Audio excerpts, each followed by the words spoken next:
Bom dia. Bom dia. Tudo bem, Thiago? Está me ouvindo bem? Estou ouvindo. Eu acho que é a minha conexão hoje que está ruim. Estou hoje de Princesa Leia aqui. Igual o Maurício Faro. Olha, hoje nós consertamos os problemas detectados. O primeiro problema detectado foi a questão do áudio, que nós descobrimos que não era o sinal, que era a ausência de fones de ouvido. Então, o Thiago hoje está com fone de ouvido aí. Esse fone de ouvido é do Sacha Calmon, Isabel Derzi, não é? É, ó. Eu ganhei, eu ganhei de brinde no final do ano. O segundo problema foi o meu suporte aqui de celular. Hoje eu coloquei vários livros. Depois posso até recomendar os livros que eu coloquei aqui, mas são todos do Matheus e da Roberta. E o terceiro problema é que falaram que a gente estava falando rápido demais, então, aproveitando que a gente está no recesso, nós separamos 5 temas para hoje e 6 temas para a semana que vem. Com isso, a gente pode falar com mais calma de cada tema a ser julgado no Supremo. Não é isso, Thiago? Exatamente. Esses temas são todos temas que vão iniciar. Todos estão. Está me ouvindo bem? Consegue me escutar bem? Super bem, super bem. Esses temas são temas que tem um que já iniciou o julgamento e a grande maioria vai efetivamente iniciar aí em agosto. E Queria nós antes da gente, reservamos. queria antes da gente começar lembrar o pessoal dos eventos que a Bradetê tem feito, não só aqui no Instagram, como no YouTube e aqueles destinados aos associados. Dia 16 agora a gente tem um evento super legal, que é Observatório da Jurisprudência, a análise da jurisprudência do Supremo sobre o ISS. Vale muito a pena, procurem lá na página da Bradetê, deve ser divulgado hoje ainda. E que terá como maestro desse debate o nosso querido Tiago Conde. Eu Semana queria. que vem, como é que é? Não, pode falar. Você gostou do maestro? Melhor do que Capitão Nascimento, igual você me chamou ontem, né? Chique, né? Achei maestro, maestro, maestro Tiago. Em vez de chamar de presidente, mediador, então Red. agora head, então agora você é um Red. maestro das lives. E aí, semana que vem também a gente tem um debate super legal sobre talvez o voto de desempate e o outro parágrafo único do artigo 116. Nesse do parágrafo único já estão confirmados Sérgio André Rocha, o querido professor Quiroga, querido professor Chueire, Leonardo Alvim e eu, e o Luiz Flávio Neto. Vai ser bem legal também. Bom. Aí, ó, já estão me chamando de Capitão Nascimento aí, Thiago. Você para de falar. Ah, não, eu te chamei de Capitão Nascimento, né? Foi, ele me mandou Saiu atropelando organizar tudo. um Thiago, tema, eu deixa eu falar. atropelei tudo. É, Atropelei todo mundo. Deus me livre. De uma sutileza. Estávamos aguardando o Rafael Caldeira entrar para Agora começarmos. podemos começar. Agora podemos Pronto. começar. Vamos lá, Thiago. Primeiro, primeiro tema é o recurso 72. extraordinário. Tema 72, 576-967, do Hospital Vita Batel, que é um caso super importante, que é a questão do salário maternidade e a incidência ou não da contribuição previdenciária. Esse caso nós nunca falamos, ele acaba agora, dia 4 de agosto, o julgamento, e o voto do relator aí, o ministro Luiz Roberto Barroso, foi que ele proveu o recurso para declarar incidentalmente a inconstitucionalidade da incidência da contribuição previdenciária sobre o salário maternidade. E a tese fixada foi cristalina, foi assim, que é inconstitucional a incidência de contribuição previdenciária a cargo do empregador sobre o salário maternidade. E aí tem uma questão importante, que esse caso voltou com o voto do ministro Marco Aurélio, acompanhando o relator e também fixando a tese no sentido de ser inconstitucional o salário maternidade. Hoje, já acompanharam o relator o ministro Fachin, a ministra Rosa Weber, a ministra Carmen Lúcia e o ministro Marco Aurélio, que apresentou um voto, e essa é a importância do voto dele, que ele trouxe uma série de questões importantes aqui. A doutora Nina, que esteve aí ontem com você, entrou na live, assim, agora a live realmente... Foi muito legal ontem, muito legal. Foi um debate muito bacana de teoria dos precedentes. Você, inclusive, foi citado por lá. Do que não deve ser feito, né? Deve ter sido isso. Pois bem, o que foi importante do voto do ministro Marco Aurélio? Ele falou que essa questão já foi definida pelo plenário da Corte ao delimitar o alcance da expressão folha de salários para fins de instituição de contribuição previdenciária. E naquela sentada foi consignado que só poderia ter, ou a contribuição previdenciária só pode incidir quando eu tiver verba decorrente da relação de trabalho e verba oriunda da atividade laboral. Então, o ministro reitera que o salário maternidade não é uma contraprestação pelo serviço prestado pelo empregado, muito pelo contrário, a pessoa está em licença, está fora, então, por isso, não deve ter aí a incidência da contribuição previdenciária.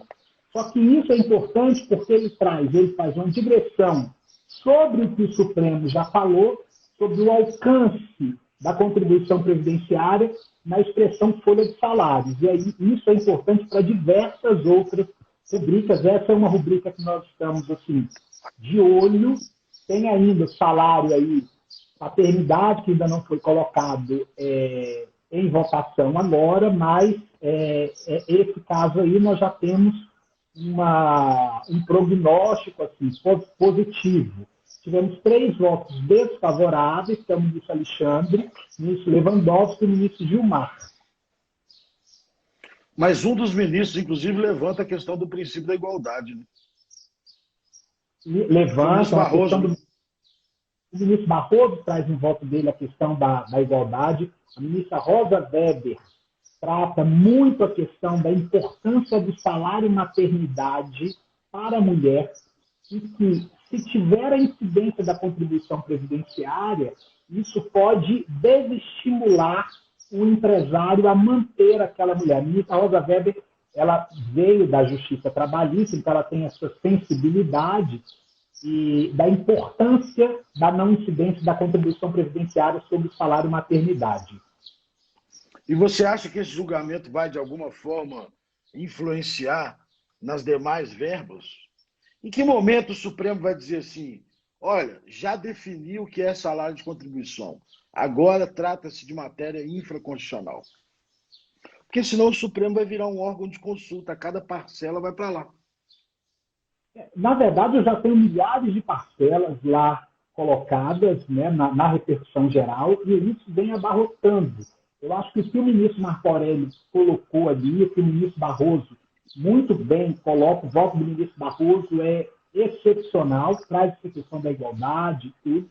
E aí ele traz que o conceito de folha de salários ele é amplo, mas sempre que tiver uma verba paga que não está remunerando o trabalho ou o serviço, essa verba não tem natureza salarial. Então, assim, foge do caráter do Supremo. Isso é importante, o Supremo definir. Isso também vai muito da advocacia, né? O Supremo define o ponto principal e dali por diante as instâncias inferiores elas têm que julgar.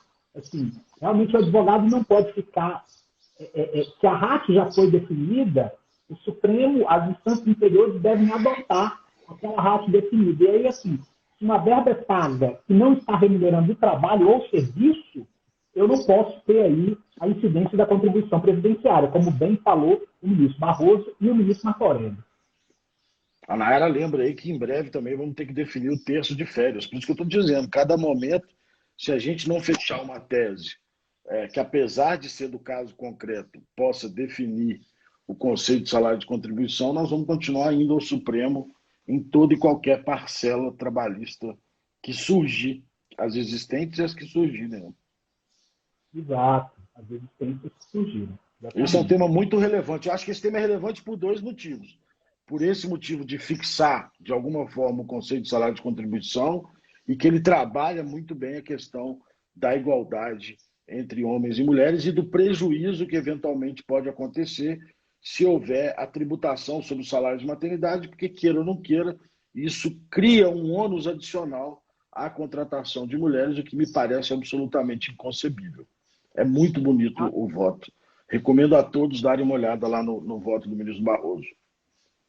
hum, esse caso é importante para a advocacia, tem um reflexo em diversas outras verbas, e assim, por mais que falamos aqui de salário maternidade, ele coloca como ratio de algumas considerações importantes, como a Nayara colocou aqui, do texto de férias, que a gente pode usar lá. Assim, não é para, ou ali não é remunera o trabalho, eu não posso incidir a contribuição previdenciária.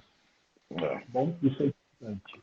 E que é uma virada de jurisprudência, né? No STJ, salvo engano, o salário de maternidade, o STJ mandava incidir, né? Mandava incidir. Mandava incidir. Perfeito. Então, Segundo, esse. Oi, desculpa.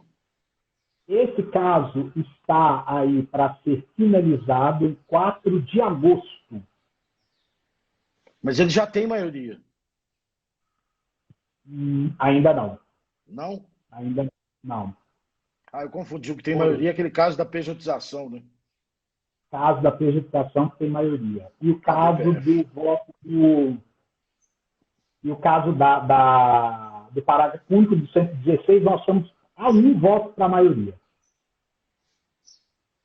Bom, Ok. Olha lá, Nayara hoje está ajudando a gente aí. Esse aí deve ser o terço de férias. E o não, RE. esse é o repetitivo. Não, mas no informe você colocou RE Uhum. 576967. Mas eu coloquei certo. A Nayara também colocou certo e você está tentando me confundir, me desestabilizar e não vai. A Nayara Eu só. colocou recurso especial 1.230.957. Foi esse tempo Ah! que estabilizava. Eu achei que você não tinha reparado que era RESP. Porque Muito antes ele bem, fazia isso comigo e comprava atrás e falava, será que eu li errado? muito bem. Passou pelo primeiro teste de pressão.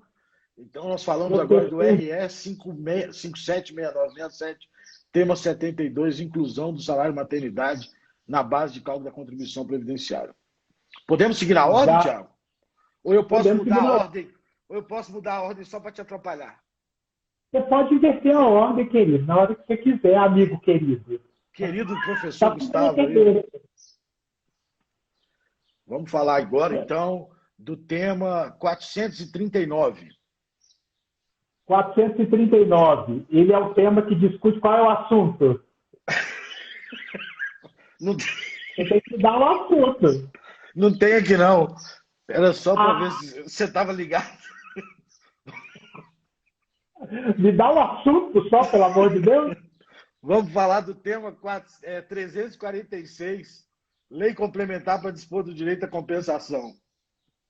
Esse caso é importantíssimo para a advocacia. É um caso que está começando no dia 7 de agosto, ele finaliza no dia 17, também em sessão virtual, e aí ele vai discutir princípio da anterioridade ou não para compensação de ICMS, só que a questão posta agora no Supremo é se cabe ou não lei complementar para dispor sobre o direito à compensação de créditos de ICMS. E aí, aqui é importante ter um pouco, nós não temos voto, vai começar, mas é importante ter um histórico que esse caso foi julgado no Rio Grande do Sul, e lá entenderam que não cabe à lei complementar dispor sobre o direito de compensação.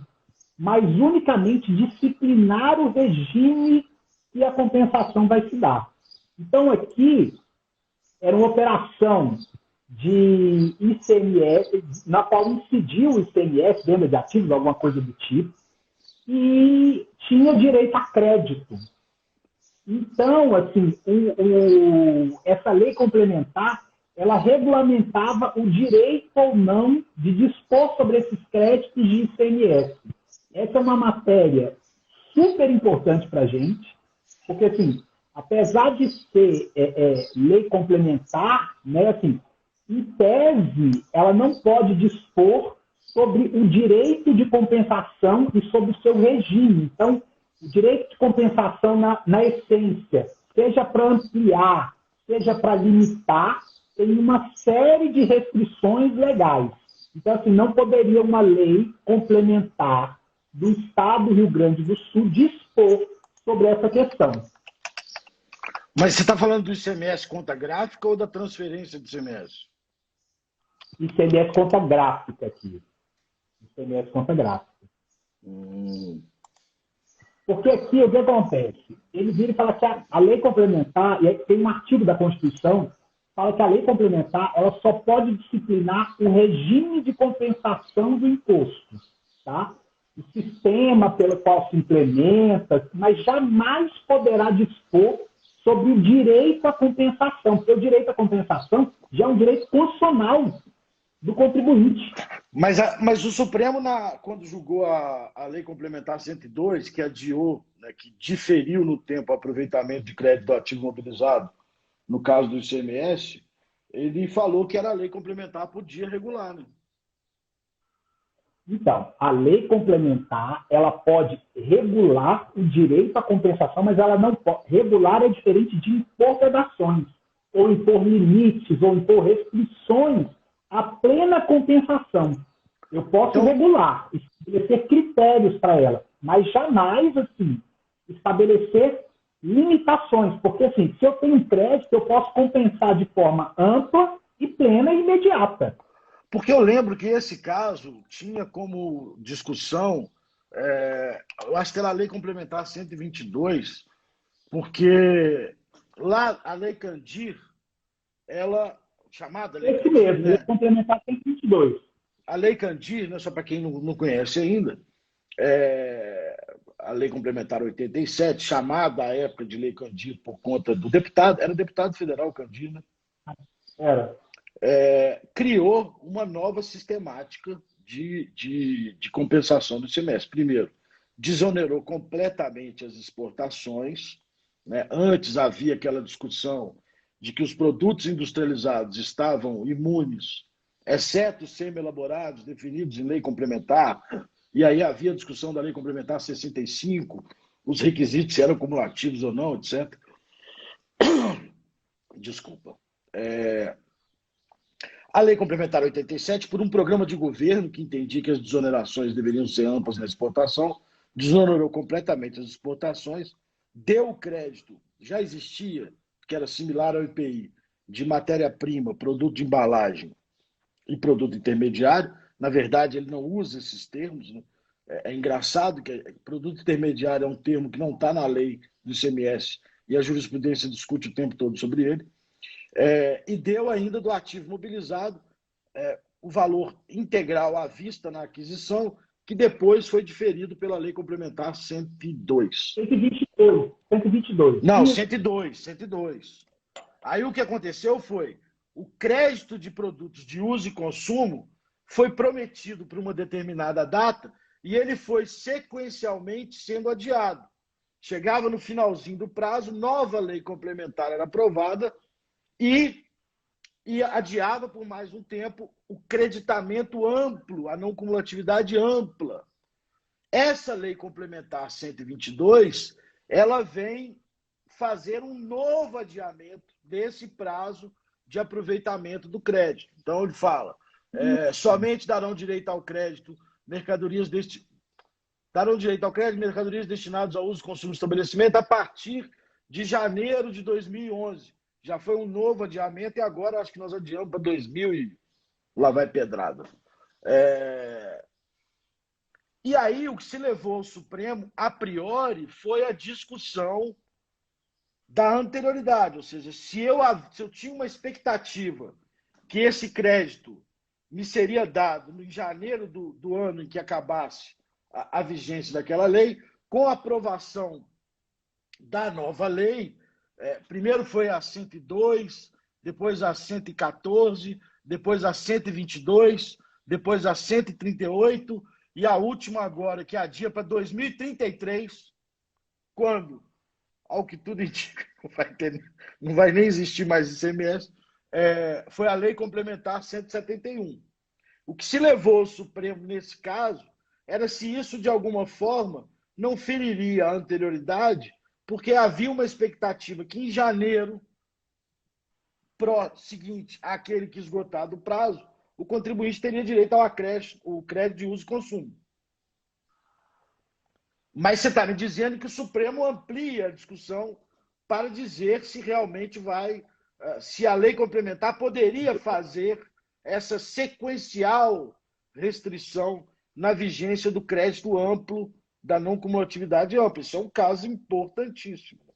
Esse caso é super importante para a advocacia, porque aqui define assim, ou passa boi ou passa boiada. Porque se o Supremo virar e falar assim, a lei complementar ela pode dispor sobre o direito à compensação, aqui é crédito de ICMS, eu vou ter um sério dano ao contribuinte, porque eu vou ter direito ao crédito e vou ficar limitado ao livre albedrío da administração ou de uma lei complementar que vai dispor sobre o meu direito. A única coisa que a lei complementar pode fazer é disciplinar o regime da referida compensação, mas não criar critério, impor limites ou limitar o exercício de um direito pleno meu.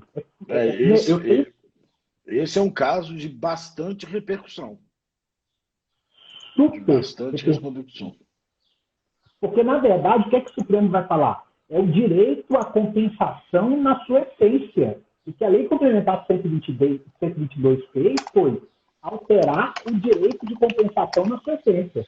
Então, gente, vocês prestaram atenção no poder econômico aqui do Walter, olha só o fonezinho de ouvido dele, aqueles fonezinhos de ouvido milionários. O meu não, o fone da Princesa Leia, o negócio que... Thiago, deixa de ser cara de pau, que você tem esse... Cadê seu fone de ouvido? Você tinha esse aqui. Perdeu, Perdi. Né? Eu já perdi uns 3, por isso que a gente fazia sem fone.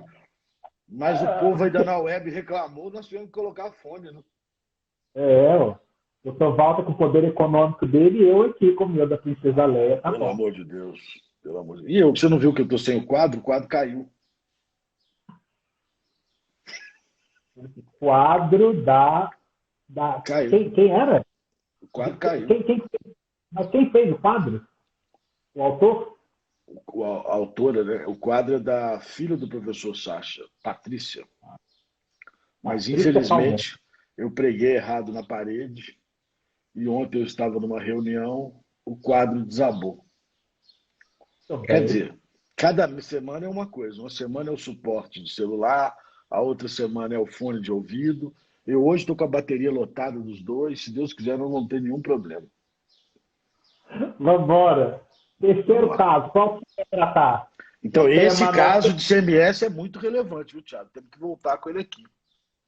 Esse caso é super relevante, tem que colocar ele no radar. Ele começa no dia 7 de agosto. Pode ser a grande discussão da não cumulatividade do ICMS voltando ao Supremo.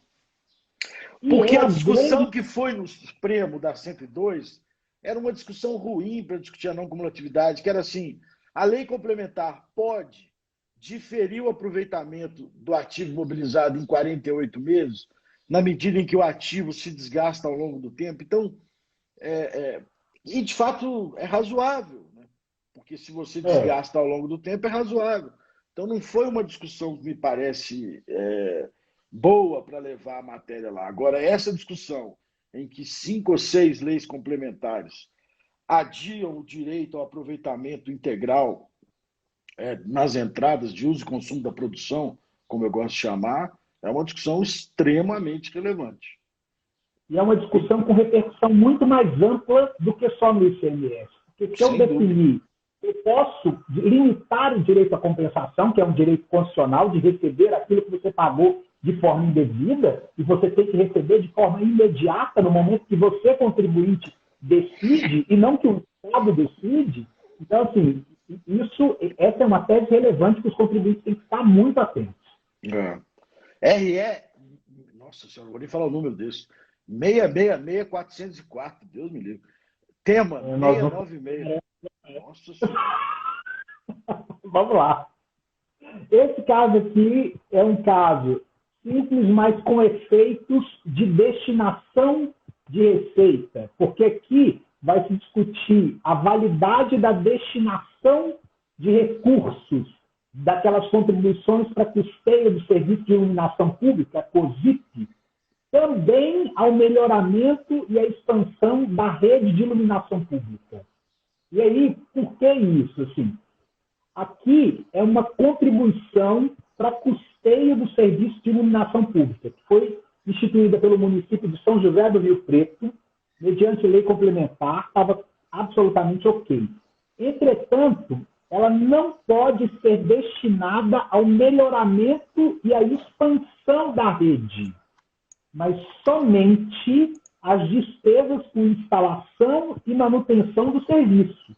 E a discussão idiota, muito pelo contrário, isso aí muda a referibilidade dessa contribuição e muda muito o valor da contribuição efetivamente. Então, assim, o investimento em melhorias e na ampliação da rede não estaria incluído no conceito de serviço de iluminação pública descrito lá no artigo 149-A da Constituição. Então, essa é uma discussão importante, que aqui nós vamos saber se os municípios e o Distrito Federal, que tanto precisam desse dinheiro, são autorizados pela Constituição a satisfazer despesas com melhoramento e expansão da rede. Ou então, seja, assim, você diz que não haveria, que se poderia aquilo que é destinado ao custeio ser destinado ao investimento?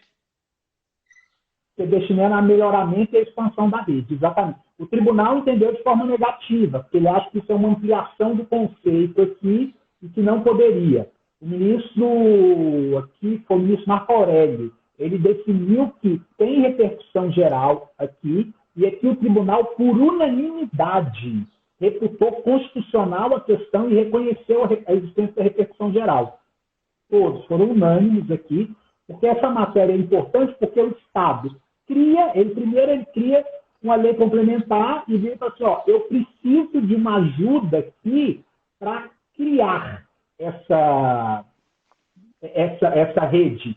Depois, ele, uma vez criado, ele diz, não, eu vou manter essa contribuição agora aqui para eu melhorar e expandir a rede. Aí não pode. Então, assim, esses conceitos de finalidade são importantes hoje em direito tributário. Nós vamos discutir isso daqui a pouquinho, quando nós formos falar de... É o próximo assunto. De lei complementar 110. O Pedro Anselmo entrou na hora que ele vai falar que tem um artigo seu sobre essa matéria, com certeza, de lei complementar 110. Entrou atrasado, né? Vamos ter que vai ter uma advertência hoje mais tarde. Amém. Aí o Brunão, gente, banqueiro famoso, dono do Bancob, entrando aí. Opa. Bora lá esse coxinha, bora lá. Nós estamos procurando um patrocínio aí para o fone de ouvido do Thiago, hein? Ele promete que se tiver um patrocínio de fone de ouvido, ele usa a camisa do Bancob. O Pedro já entra reclamando, conexão ruim. Puta que pariu. Não, hoje está espetacular. Não teve nenhuma falha até agora. Conexão deve ser dele, é ruim. Vamos lá. Pois é, mas voltando nesse primeiro caso, essa contribuição de iluminação pública de competência dos municípios, lá do artigo 149-A, vamos só lembrar para a galera que tá começando aí no direito tributário que isso nasceu como uma taxa de iluminação pública. Essa taxa de iluminação pública foi julgada inconstitucional e aí criaram essa figura chamada pela doutrina de sui generis, porque não se enquadrava, não se enquadra em nenhuma das espécies, né? nem das contribuições especiais, acho que lá é que é o melhor lugar para ela, do artigo 149. E nesse julgamento, efetivamente, poderá se discutir aquilo que me parece mais caro às contribuições, que é o aspecto finalístico, né?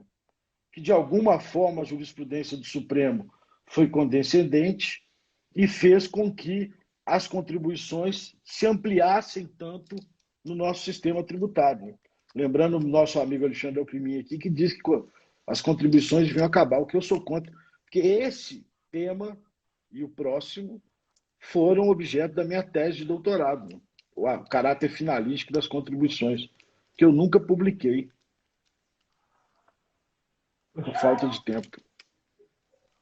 Pois é, e esse tema não só agora vai tempo, ser... mas porque tudo que eu falava, nada que eu falei deu certo na jurisprudência.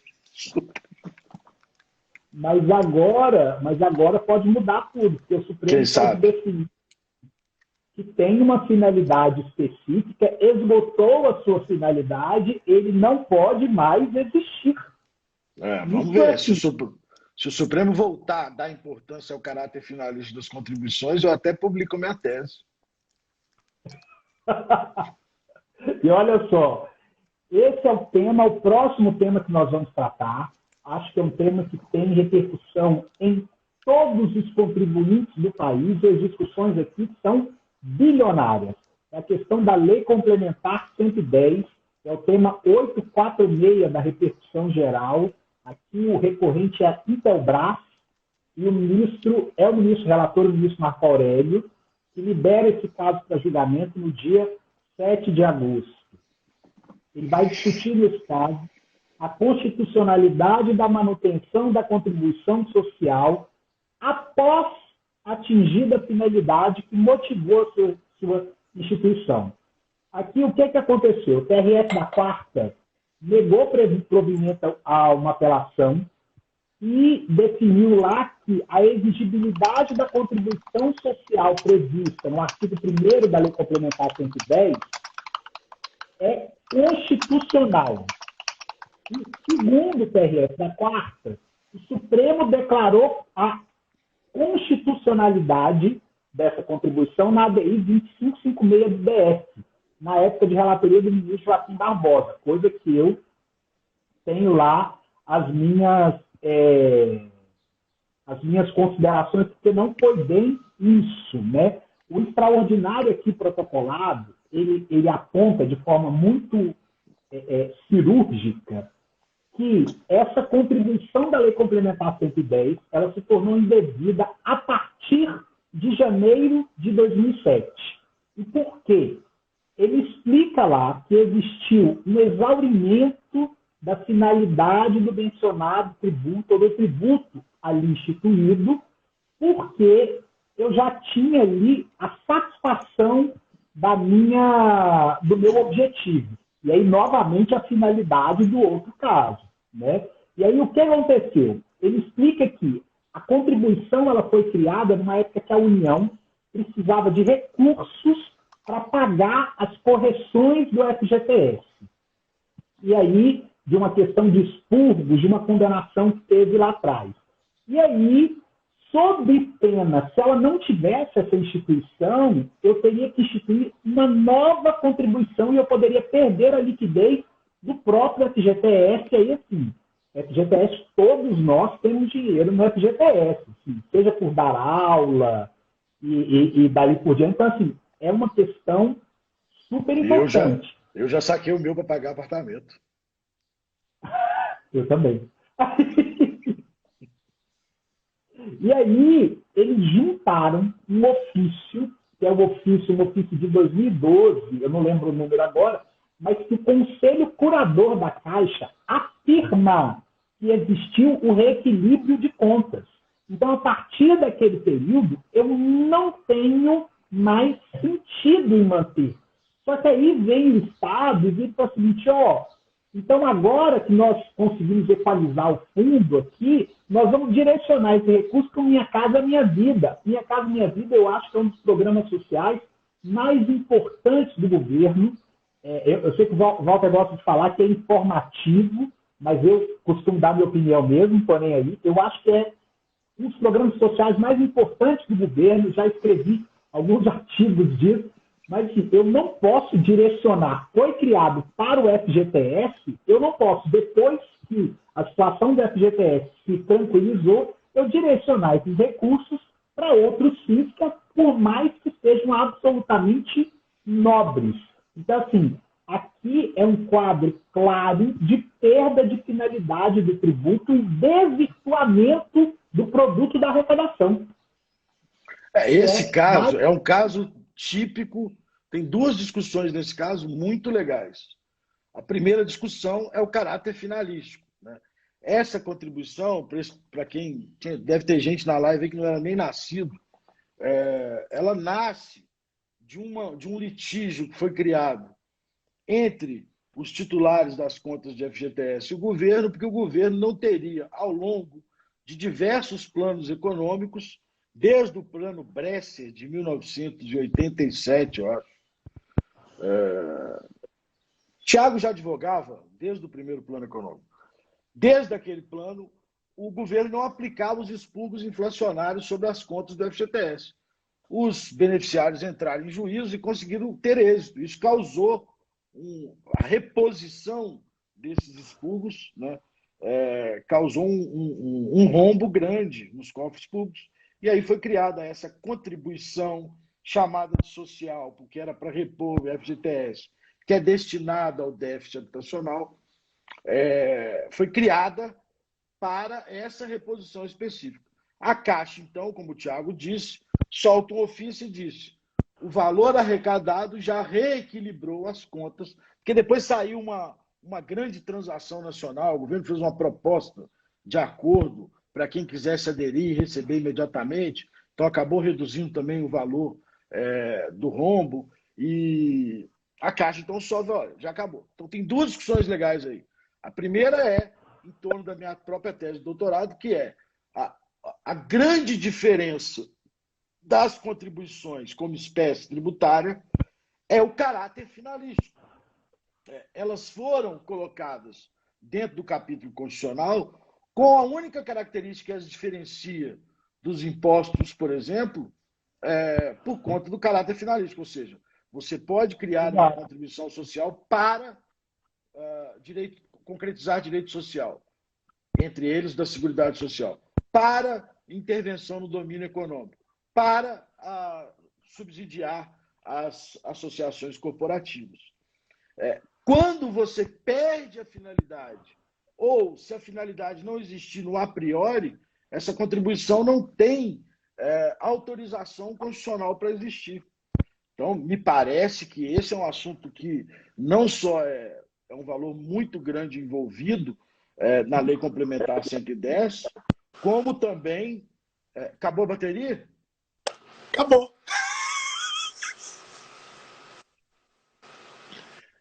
Tá durando muito a bateria, hein? Não, tá durando sempre. Não, é porque realmente a gente já passou muito tempo. Agora que eu vi. Então, terminando esse, senão a gente não consegue ir para o outro. A questão aqui nós temos duas discussões. A primeira discussão da finalidade e a segunda discussão. É possível o Supremo aferir constitucionalidade após ele ter decretado a constitucionalidade dessa contribuição por um fato superveniente? Eu entendo que sim, mas isso também ele vai ter que enfrentar. Ele vai ter que enfrentar, exatamente. O som tá bom aí? Tá ótimo, mas vai começar a falhar agora. O meu celular, o meu fone de ouvido ainda tem 87% de bateria. Não, mas o meu já tinha usado antes. E aí, assim, Sasha Calmon, Isabel, o negócio é fino. Aí a bateria já tá... acabou de ganhar um fone de ouvido do Bancob. Boa. Já sou blogueiro, tô ganhando coisa agora. Na próxima live você vai ter que mostrar o fone de ouvido, fazer propaganda. Olha só, próximo tema. Contribuição para o INCRA. Esse tema é um tema também muito bacana, que vai ser devolvido junto com o caso do Sebrae. Esse é o tema 495. Tema 495, e vai discutir a exigibilidade daquele adicional de 0,2 da folha de salário, aqui destinada ao INCRA. Então, assim, a questão constitucional que a Corte vai decidir é a referibilidade da contribuição ao INCRA, de modo a refletir sobre a esfera dos direitos das empresas urbanas, se pagam ou não, qual é o valor do limite. Ele vai ter uma discussão bem ampla, ou pelo menos é o que o RE traz, uma discussão bem ampla. Eu não sei qual é o objetivo aqui, qual vai ser exatamente como o ministro Toffoli vai trazer isso, mas em tese se o adicional de 0,2 sobre a folha de salário devido ao INCRA foi recepcionado ou não pela Constituição de 88 na categoria de CID, porque o objetivo era atender os encargos da União decorrentes de atividades das reformas agrárias. Então, assim, presta atenção que as primeiras pautas de agosto estão indo muito na linha de assim, finalidade do tributo, se esgotou ou não a sua finalidade. Embora que o nascedor... Esses três temas que a gente está discutindo, 696, 846 e 495, tem uma ligação umbilical. Tem uma que ligação... é a questão do aspecto finalístico, do critério finalístico. O critério finalístico é uma espécie, até assim, no tributário é uma espécie de pauta temática que o Supremo está colocando, porque ele vai decidir sempre o fundo, a finalidade do tributo. Embora aqui, na contribuição do INCRA, o nascedor aqui, a contribuição efetivamente tivesse um assistencial, na medida que propõe aí essas questões de reforma agrária, né? Essas incumbências foram suprimidas por um outro órgão e depois essa contribuição é muito antiga, né? Ela tem lei complementar de 71 que cria órgão que já cria essa contribuição. Então, assim, ela tem uma outra função, assim. E aí, o que acontece hoje? Ela foi ou não recepcionada pela Constituição? Essa é a grande questão. E uma outra, trazer se a emenda constitucional 33, ela apenas estabeleceu fatos econômicos que estão aí a salvo da tributação por força de imunidade ou por outros fatores econômicos passíveis de tributação, quanto a essa instituição de contribuições sociais e contribuições de intervenção no domínio econômico.